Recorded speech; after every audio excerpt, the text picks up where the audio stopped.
Hey everyone, this is Mohit Prajapati. Welcome back to my channel banking directions. तो दोस्तों, काफ़ी time से मैं चैनल से ऑफ था और इसका रीज़न मैंने अपने टेलीग्राम चैनल पर बताया हुआ है। तो किस वजह से ऑफ था, क्या रीज़न थे, उसकी बात बाद में करेंगे। बट अभी काफ़ी इंपॉर्टेंट एग्जाम के नोटिफिकेशन आए हुए हैं। एक तो एसबीआई क्लर्क आया हुआ है, आईपीएस पीओ ऑलरेडी आ चुका है। तो काफ़ी बच्चे एसबीआई क्लर्क को तो फिल करने वाले हैं, आईपीएस पीओ सब देंगे। और अभी रिजल्ट आया हुआ है आरआरबी क्लर्क का, तो कुछ बच्चों का आरआरबी क्लर्क भी क्लियर हुआ है प्री। तो जिनका आरआरबी क्लर्क हुआ है, आप मेंस पर फोकस कर सकते हैं। अभी आप एसबीआई क्लर्क को थोड़ा सा साइड करके, क्योंकि अभी टाइम है, तो आप मेंस के एग्जाम पर, उसके लिए मेंस की तैयारी करिए, आप फोकस करिए। अगर उनका क्लियर हुआ है तो आप अपना मेंस पर फोकस करिए, वहां एफर्ट लगाइए। सो दोस्तों देखो, इस वीडियो में मैं आपको क्लियरली बताने वाला हूं कि आपकी क्या स्ट्रेटेजी रहनी चाहिए। डेली प्रैक्टिस टारगेट क्या रहना चाहिए 80 प्लस स्कोर करने का। देखो, अगर आपको एसबीआई क्लर्क का प्रीलिम्स क्लियर करना है तो आपका टारगेट होना चाहिए 80 प्लस मार्क्स, क्योंकि कट ऑफ ही इतनी हाई चली जाती है एसबीआई की। वैकेंसी बहुत कम है, हर स्टेट के अंदर ज्यादा होती नहीं है, तो इसीलिए कट ऑफ आप लास्ट ईयर की भी कंपैरिजन करोगे, लास्ट ईयर से भी देखोगे तो लगभग 70 से तो ऊपर गई हुई है, 73, इवन 76, 75। तो आपको 80 प्लस की कैटेगरी में तो रहना ही है, और उसके लिए चाहिए हमें स्पीड। तो स्पीड इंक्रीज करने के लिए आपका डेली प्रैक्टिस टारगेट क्या होना चाहिए, वो आपको बिल्कुल सेट करके चलना पड़ेगा। और आपका प्रैक्टिस करने का सोर्स क्या होना चाहिए, आप कितना क्वालिटी सोर्सेस प्रैक्टिस करते हैं, वो मैटर करता है। तो ये दोनों चीजें बताऊंगा मैं, प्रैक्टिस किस तरीके से करनी है और उसका सोर्स क्या होना चाहिए। तो इस स्ट्रेटेजी में सिर्फ मैं ये बताऊंगा, अगर आप वो डेली इस तरीके से प्रैक्टिस करते हो, धीरे धीरे आप इस तरीके से इसको इंप्लीमेंट करने लग जाओगे, और उसी आदत वो आपको आपकी आदत पड़ जाएगी। तो देखो, एवरेज वाइज बात करेंगे, एक ऐसा नहीं होता है कि आप सब सब्जेक्ट में अच्छा स्कोर कर सकते हो। आप कोई क्वांट में अच्छा स्कोर करेगा, कोई रीजनिंग में और कोई इंग्लिश में। तो जहां आपका स्ट्रॉन्ग होल्ड है, वहां तो आपको स्कोर करना ही करना है। बाकी जगह आपको बैलेंस वे में स्कोर निकालना है, ताकि आप अच्छे से कट ऑफ से तो ऊपर पहुंच ही जाओ, यानी आप 80 प्लस, अबव 80 और 80 तक तो पहुंचो। तो ये आपका ऑलवेज टारगेट रहना चाहिए। अगर आप 80 का रखोगे तो 70 तक पहुंचोगे, 80 प्लस का रखोगे तो ऑब्वियसली 75 प्लस तो पहुंच ही जाओगे। सो दोस्तों, सबसे पहले देखो, आपका ये चीज बहुत इंपॉर्टेंट है, select the practice material a day before. मतलब आपको प्रैक्टिस मटेरियल एक दिन पहले ही सेलेक्ट करके रख लेना है कि मैं अगले दिन ये प्रैक्टिस करूंगा प्रीलिम्स के लिए। तो ये देखो, बहुत अच्छी चीज होती है अगर आप ये करोगे ना। बस इसमें यार 10 मिनट आपको क्या करना है, दे दो 10 मिनट एक दिन पहले, और अगले दिन के आपके, मैं मान के चलता हूँ, 1 आवर से हो जाएगा। वरना आप अगले दिन क्या करोगे, प्रैक्टिस से पहले सोचोगे यार क्या प्रैक्टिस करूं, इसमें क्या करना है, उसमें क्या करना है। आपका बिल्कुल सेट होना चाहिए कि आपको कल क्या करना है, परसों क्या करना है, और उससे अगले दिन क्या करना है। आपको इस तरीके से पूरा माइंड प्रिपेयर कर लिया करो अपना। एक दिन पहले कर लो तो बहुत अच्छी बात है, आपका अगले दिन का बहुत टाइम से हो जाएगा। आप अगर आपको लगता है कि नहीं होगा तो आप प्लीज करके देखना, ये चीज बहुत बेटर है। और मैंने बहुत करी है ये चीज, मैं पहले ही डिसाइड कर लिया करता था कि मैं ये वाला मॉक टेस्ट अगले दिन प्रैक्टिस करूंगा, ये मॉक टेस्ट उस दिन प्रैक्टिस करूंगा, तो मेरा बहुत टाइम सेव होता था। सो देखो, क्वांट में क्या करना चाहिए, क्वांट को प्रैक्टिस करने का एक तरीका है नंबर सीरीज। ये डेली वाइज करना है आपको, डेली जब आप क्वांट प्रैक्टिस करोगे तो यही करना है। सोर्सेज भी मैं आपको अभी बता दूंगा। Number series, wrong number series, missing number series, ये आपको 10-10 लेनी है, रॉन्ग और मिसिंग, ये इसलिए दोनों की 10-10 लो। 10-10 का टारगेट रखोगे तो देखो 5 लगाओगे, 5-5 तो एटलीस्ट लगाओगे ही ना, 6-6-7-7 जितनी भी हो रही है, बट 10 का टारगेट लेके चलो यार, 10 बनाओ। और देखो, आपको ये, मैं ये सोच के मान के चल रहा हूँ कि आपको सारी प्रैक्टिस आती है, मतलब आपका कॉन्सेप्ट बिल्कुल क्लियर है। आपका कॉन्सेप्ट क्लियर है, नंबर सीरीज आपको पता है कौन कौन सी पैटर्न होते हैं, सब आपने सीख रखा है, और अब आप सिर्फ प्रैक्टिस कर रहे हो। क्योंकि अब वो चीज नहीं है कि आप लर्निंग कर रहे हो, लर्निंग स्टेज जा चुकी है और आप सब कॉन्सेप्ट आपके क्लियर है, और अब आप सिर्फ प्रैक्टिस में लगे हुए हो। तो उस चीज को मैंने माइंडसेट करते हुए आपके लिए स्ट्रैटेजी तैयार की है।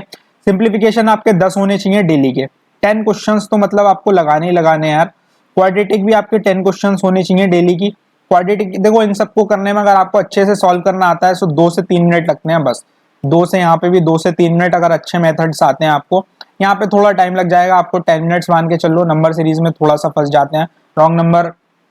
यहाँ पर अपनी प्रैक्टिस इस तरीके से करना है यार, जिस तरीके से आप बिल्कुल एक्चुअल लेवल पे मॉक टेस्ट लगाते हो, वहां पर आपको क्या करना है उस तरीके से ही प्रैक्टिस करके चला करो। कि आप इस नंबर सीरीज को इतने मिनट में करना है तो करना है, वो डिसाइड करो कि भाई ये इतने टाइम की नंबर सीरीज है, और मुझे यहाँ पर प्रैक्टिस में भी ज्यादा टाइम नहीं देना है, इतने ही टाइम में करनी है मॉक टेस्ट में भी और प्रैक्टिस में भी। अब डीआई का देखो, डीआई आप 5 मान के चलो, 5 to 4 या 5 to 6 अगर आप कर सकते हो तो। तो 5 DI बहुत इंपॉर्टेंट होती है, आप डेली करो। और मैं DI का तो आपसे कहूंगा कि ये PO लेवल की करो। PO लेवल की अगर DI आप 5 भी डेली करोगे ना तो आपको लगभग 30 मिनट्स लग जाएंगे, इससे ज्यादा नहीं लगेगा। और अर्थमेटिक देखो, अर्थमेटिक बहुत इंपॉर्टेंट है SBI क्लर्क, मतलब क्लर्क के हर एग्जाम के लिए, IPS क्लर्क और SBI क्लर्क कोई भी हो, क्योंकि बिना इसके आप 30+ तो जा नहीं पाओगे क्वांट के अंदर, या अप टू 30 भी नहीं जा पाओगे यार, क्योंकि 25 तक ही क्वेश्चंस आते हैं सारे मिला के। SBI क्लर्क का थोड़ा रहता है, वो थोड़ा सा टफ देते हैं, और इतना भी नहीं कि वो सारे सिंप्लीफिकेशन भर देते हैं। अगर 10 सिंप्लीफिकेशन देंगे तो एक टॉपिक वो काट देंगे, क्वाड्रेटिक का या नंबर सीरीज का, दोनों में से एक ही देंगे, बस ये चलता है उनका। और DI आपको 2 तो देखने को मिलेंगी। और यहाँ पर ये समझ लो एक केसलेट भी DI आ जाती है, तो केसलेट भी प्रैक्टिस करते हुए चलना है, एक केसलेट अपनी DI में इंक्लूड करना ऑलवेज। अर्थमेटिक देखो, आप इसके ना अर्थमेटिक के आपके कॉन्सेप्ट क्लियर होने चाहिए सारे टॉपिक के, और 5 to 6 क्वेश्चन यार डेली करो। 5 to 6 क्वेश्चन मतलब आप मिसलिनियस क्वेश्चन करो, दैट्स इट। मिसलिनियस क्वेश्चन करोगे, अगर आपके टॉपिक कॉन्सेप्ट क्लियर है हर टॉपिक के, तो मिसलिनियस क्वेश्चन प्रैक्टिस करो, और वो आपके क्या रहते हैं, आपको कॉन्सेप्ट आप नहीं भूलोगे। और ये अर्थमेटिक ऐसा होना चाहिए कि आपको बस पेन पेपर चलाने की ज्यादा जरूरत ना हो, ऐसी सॉल्विंग आपको आनी चाहिए, ऐसी सिंप्लीफिकेशन की आनी चाहिए, इसी तरीके से क्वाड्रेटिक आनी चाहिए। तो ऐसे मेथड आपको, मतलब इस तरीके से के मेथड आने चाहिए, तभी आपका कुछ हो पाएगा, मतलब स्कोर कर पाओगे आप अच्छे से, ये चीज होती है। अब देखो सोर्स क्या होना चाहिए। सोर्स देखो, मैंने वेबसाइट्स भी काफी बता रखी हैं, अगर आप मेरी एक वीडियो सर्च करोगे 3 free websites to score to practice, तो आपको एक वीडियो मिल जाएगी, और आप उस वीडियो में देख सकते हो मैंने 3 वेबसाइट के बारे में बताया था। वहां पर मतलब बहुत ज्यादा अनलिमिटेड कंटेंट अवेलेबल है। और सबसे अच्छा सोर्स रहता है देखो मॉक टेस्ट। तो मॉक टेस्ट तो सभी के पास होगा, अगर नहीं है तो ऑब्वियसली परचेज करो यार, मॉक टेस्ट के बिना कुछ नहीं है। तो सोर्स मॉक टेस्ट, और मैं आपको रिकमेंड करूंगा प्रैक्टिस मॉक। प्रैक्टिस मॉक आप लेके रखो, प्रैक्टिस मॉक के फ्री क्विजेस, यहाँ पर फ्री क्विज आपको बहुत ज्यादा फायदा देने वाले हैं। प्रैक्टिस मॉक की ऐप पर और उनकी वेबसाइट पर सभी पर मिलते हैं फ्री क्विज। तो फ्री क्विज में क्या होता है, वो डेली क्विज डालते हैं, और वहां पर आपको मतलब नंबर ऑफ क्वेश्चंस मिल जाएंगे, एक सेट मिल जाएगा 10-10 क्वेश्चन का। तो वो लगाओ, मतलब मैंने तो बहुत ही ज्यादा लगाए थे अपनी स्पीड को इंक्रीज करने के लिए, और मैं उनको मल्टीपल टाइम्स लगाता था, दोबारा दोबारा लगाता था। ऐसा नहीं है कि आपको नए नए क्वेश्चन ही करने हैं, हमेशा आप ये रखो अपना कि भाई मैं 1 वीक तक ये न्यू क्वेश्चंस करूंगा, देन नेक्स्ट वीक में क्या करूंगा, इन्हीं क्वेश्चंस को प्रैक्टिस करूंगा अगेन, और जो मैंने पिछले वीक गलती की होगी ना वो मैं दोबारा रिपीट नहीं करूंगा, ऐसा रखा करो अपना। तो सोर्सेस ऑलवेज आपका मॉक टेस्ट और फ्री क्विजेस रहने चाहिए, और 1-2 वेबसाइट्स पकड़ लो वो रहनी चाहिए, दैट्स इट। तो क्वांट का यहाँ पर हो जाता है खत्म। क्वांट को लगभग आपको देखो 1 आवर देना है, 1 आवर एनफ रहता है, और 1 आवर आप तभी दे पाओगे जब आप पहले से ही मटेरियल डिसाइड कर लोगे। ये बहुत अच्छी चीज है कि अगर आप पहले से एक दिन पहले मटेरियल डिसाइड कर लेते हो अगले दिन प्रैक्टिस करने का, तो आपका बहुत टाइम सेव हो जाता है, और वो आपको आप करोगे तो आपको एक्चुअल में पता चल जाएगा कि होता है या नहीं होता है टाइम सेव। अब देखो रीजनिंग की बात करते हैं, देन दूसरा जो सब्जेक्ट है वो है रीजनिंग। यहाँ पर भी बच्चे 35 ही बना के आ जाते हैं, टोटल में 30+ तो सभी करके आते हैं, मतलब इतनी तो होती है सबकी रीजनिंग। तो यहाँ पर कैसे करके आ जाते हैं वो, उनका एक ही चीज होती है कि वो प्रैक्टिस से अपनी स्पीड बहुत तेज कर लेते हैं। तो प्रैक्टिस तो आपको करनी है, देखो 6 to 7 आप पजल बनाओ, पजल और सेटिंग अरेंजमेंट। ये मैं आपको आपसे कहता हूँ कि आप ना आधा आधा डिवाइड कर लो, कि इसमें क्या है कि अगर आप 7 बना रहे हो तो 3 बनाओ PO लेवल की और 4 बनाओ क्लर्क लेवल की, इस तरीके से करके चलो, तो आपकी क्लर्क लेवल की भी तैयार रहेगी और PO लेवल की भी तैयार रहेगी। तो PO लेवल की करना बहुत ज्यादा जरूरी है, आप क्लर्क लेवल की भी 4 करो, क्योंकि आप क्लर्क को स्पेसिफिकली फोकस कर रहे हो। देन आपको क्या करना है, देखो जो मिसलिनियस टॉपिक है ना, इसमें कुछ टॉपिक रह भी गए होंगे, मैंने नहीं लिखे हैं, बट आपको उनकी प्रैक्टिस जरूर करनी है डेली वाइज। डेली वाइज आपको आदत डालनी है प्रैक्टिस करने की। इनइक्वालिटी क्या है, 5 क्वेश्चन आप इनइक्वालिटी के लगाओ। देन ब्लड रिलेशन का एक सेट में क्या होता है, 3 से 4 क्वेश्चन आपको मिल जाते हैं, इसी तरीके से आपको एग्जाम में मिलता है। Then alphanumeric series, alphabet test, और भी बहुत सारे टॉपिक्स हैं यार, उनको करो। जैसे आपको जैसे ऑर्डर एंड रैंकिंग है एक टॉपिक, तो वो भी काफी इंपॉर्टेंट है, आता ही आता है। तो इस तरीके से मिसलिनियस टॉपिक में, और देखो जो वन लाइनर होते हैं वो क्वेश्चन भी काफी इंपॉर्टेंट होते हैं प्रैक्टिस करना, क्योंकि कभी कभी क्या होता है आप किसी पजल में अटक जाओगे, नहीं बन रही होगी, तो वहां पर आप क्या सोचोगे, यार 1 लाइनर ही कर देता हूं, या लास्ट में आपके पास टाइम बचा हुआ है 1 से 2 मिनट, तो वहां पर आप सोचोगे कि यार 1 लाइनर तो मैं निपटाई दूं, क्योंकि 30 to 40 सेकंड इसमें थोड़ा सा टाइम लग जाता है, लेकिन ये हो जाते हैं, और ये फंसाने वाले क्वेश्चन ज्यादा होते हैं, तो इस पे ज्यादा कोई फोकस नहीं करता है, इनको लास्ट में अटेम्प्ट करने का रखा करो।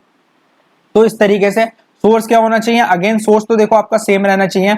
आपको मॉक टेस्ट फॉलो करना है यार, mock test is very important. Mock test ही आपको प्रोवाइड कराएगा बेस्ट क्वालिटी सोर्स, यानी बेस्ट क्वालिटी कंटेंट, वो आपको प्रैक्टिस करना है।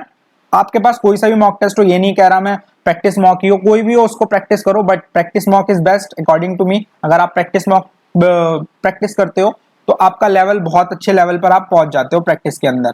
तो बस ये है कि आप एग्जाम में कुछ भी लेवल आया वहां पर आप घबराओगे नहीं, आप इस स्ट्रेटेजी से माइंडसेट आपका बन जाता है प्रैक्टिस मॉक की प्रैक्टिस करते हुए।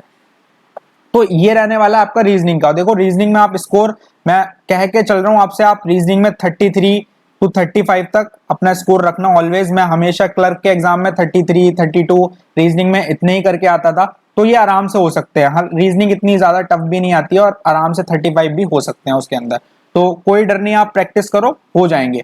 देन आती है इंग्लिश। तो इंग्लिश काफी ज्यादा मैं मानता हूँ इंग्लिश में हर बच्चा स्कोर नहीं करता है ज्यादा, 35 तो कोई नहीं करता है, क्योंकि यहाँ पर थोड़े से चांसेस रहते हैं कि हम गलत कर सकते हैं, बट अपनी एक्यूरेसी यहाँ पर यार बहुत अच्छे से बना के रखो। आप अगर 30 भी जाते हो ना यहाँ पे 30 प्लस, या 30 प्लस भी मत मानो, 30 जाओ, लेकिन आप ये सोच के चलो कि 30 अगर आप करके आए हो तो आपके नंबर 25 प्लस आ जाने चाहिए।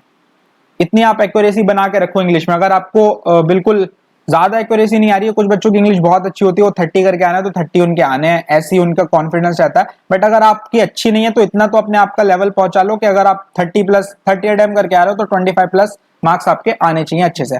और वो कैसे होगा, देखो वो इस तरीके से होगा, एक तो आपको एक आरसी करना है, एरर डिटेक्शन के 10 क्वेश्चन करने हैं, पैराजंबल डेली एक सॉल्व करना है। यहाँ पर पैराजंबल ही आता है, वो जो रीअरेंजमेंट होता है वो किसी किसी शिफ्ट में आ जाता है, बट नहीं पैराजंबल ही देते हैं एसबीआई क्लर्क में मोस्टली।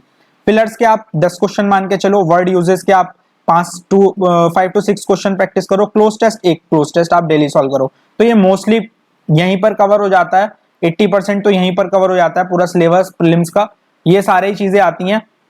और ये आप डेली प्रैक्टिस करते हो चलोगे, कॉन्सेप्ट आपके क्लियर होने चाहिए। इंग्लिश में तो यार एक एक बार देख लो किस तरीके से सॉल्व किया जाता है, देन उसके बाद आपकी कॉम्प्रिहेंशन एबिलिटी अच्छी होनी चाहिए, और आप आराम से डेली प्रैक्टिस करोगे तो आदत बन जाएगी। जैसे फिलर्स के मैं क्या करता था, 10 क्वेश्चन लेता था और 10 क्वेश्चन डेली लगाने हैं मुझे, तो मैंने अपनी एक स्ट्रेटेजी बना रखी थी कि फिलर्स को किस तरीके से, मतलब 3-4 तरीके से फिलर्स को हम अटेम्प्ट कर सकते हैं। तो वो अपने मैंने कॉन्सेप्ट सीखे और बस प्रैक्टिस करने लगे। पैराजंबल का कॉन्सेप्ट सीखा, प्रैक्टिस करने लगे। इसी तरीके से एरर डिटेक्शन के कोई रूल्स वूल्स पढ़ने की इतना ज्यादा जरूरत नहीं है, बस आप ये देखो कि कहां पर ज्यादा वो मोस्टली फंसाते हैं, क्योंकि रूल्स तो वही हैं और ज्यादातर जहां पर वो फंसाते हैं वो चीजें डिटेक्ट करने स्टार्ट कर दो और 10 एरर डिटेक्शन डेली करो, तो वो सारी चीजें आपको फ्लो में आ जाएंगी और रट जाएंगी। तो इंग्लिश का सिर्फ यही फंडा है, इंग्लिश को आप इसी तरीके से प्रैक्टिस करते चलोगे, टाइम लगता है बट प्रैक्टिस इस तरीके से करोगे तो आप हर एक टॉपिक में अच्छे रहोगे। मतलब आपके पास कोई भी टॉपिक आएगा, आपको ये नहीं है कि भाई मुझे पैराजंबल नहीं आता, मुझे फिलर्स नहीं आते, आपको तो बस अटेम्प्ट करते हुए चलना है। वहां पर ये सोचने का टाइम नहीं होता है कि मुझे वर्ड यूजेस नहीं आता है, मैंने तो ये प्रैक्टिस ही नहीं करा है। वहां पर तो सारे टॉपिक आपको आने चाहिए और आपको सीरीज में अटेम्प्ट करते हुए चलना है। आपकी स्ट्रेटेजी होनी चाहिए मॉक टेस्ट को अटेम्प्ट करने की सब्जेक्ट वाइज, और उसी तरीके से आपको अटेम्प्ट करना है। स्ट्रेटेजी की भी बात करेंगे, मॉक टेस्ट को किस तरीके से आप अटेम्प्ट कर सकते हो। सोर्सेज दोस्तों यहाँ पर देखो, इंग्लिश का सोर्स आपको इंग्लिश बहुत अच्छी मिलेगी प्रैक्टिस मॉक में, क्योंकि प्रैक्टिस मॉक की इंग्लिश बहुत ही अच्छे लेवल की आती है। और उनके क्विजेज में तो डेली क्विजेज यार बहुत इंपॉर्टेंट होते हैं, तो ये यहाँ से मैंने बहुत प्रैक्टिस की है क्विजेज से मैंने अपने आप की जो प्रैक्टिस थी वो बहुत स्ट्रांग की थी, हर एक टॉपिक में मैं काफी स्ट्रांग हो गया था। तो आपको कॉन्फिडेंस नहीं आता है, प्रैक्टिस करो, कॉन्फिडेंस आ ही जाएगा। तो सोर्सेज वाइज मैंने आपको बताया इंग्लिश में क्या करना चाहिए आपको, ये आप देखो डेली रूटीन बनाना पड़ेगा आपको, और इसी तरीके से प्रैक्टिस करनी होगी। और हर एक सब्जेक्ट का यानी कंटेंट आपको क्या प्रैक्टिस करना है अगले दिन, वो एक दिन पहले डिसाइड करना होगा, उसके लिए आपको 5 से 10 मिनट देना है, दैट्स इट। तो ये इस तरीके से आप प्रैक्टिस करो यार, और आपकी स्पीड काफी अच्छी हो जाएगी। देखो यहाँ स्पीड और एक्यूरेसी ही मैटर करती है, यहाँ आपको चाहिए स्पीड, स्पीड तो बहुत ही ज्यादा चाहिए, और एक्यूरेसी, ये दोनों चीजें मैटर करती हैं किसी भी क्लर्क, किसी भी बैंकिंग के एग्जाम में प्रीलिम्स को निकालने के लिए और मेंस को निकालने के। तो प्रीलिम्स के लिए देखो क्लर्क जैसे एग्जाम में स्पीड चाहिए और एक्यूरेसी तो चाहिए। तो एक्यूरेसी से क्या रहता है, आप थोड़ा सा अपने सेफ साइड रहते हो, अगर आपकी एक्यूरेसी नहीं होगी तो आप 100 भी अटेम्प्ट कर दोगे तो उसका कोई मतलब नहीं है, क्योंकि वहां पर आपके कितने गलत हैं आप ही को ही नहीं पता। तो एक्यूरेट होना बहुत ज्यादा जरूरी है।